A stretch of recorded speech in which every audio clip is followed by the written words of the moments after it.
أعوذ بالله من الشيطان الرجيم. بسم الله الرحمن الرحيم.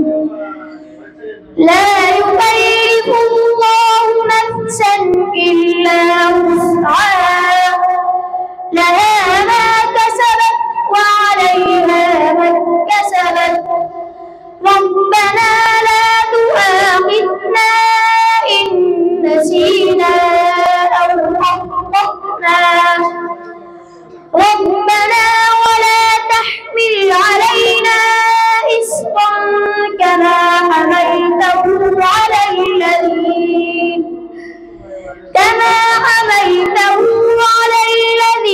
من قبلنا.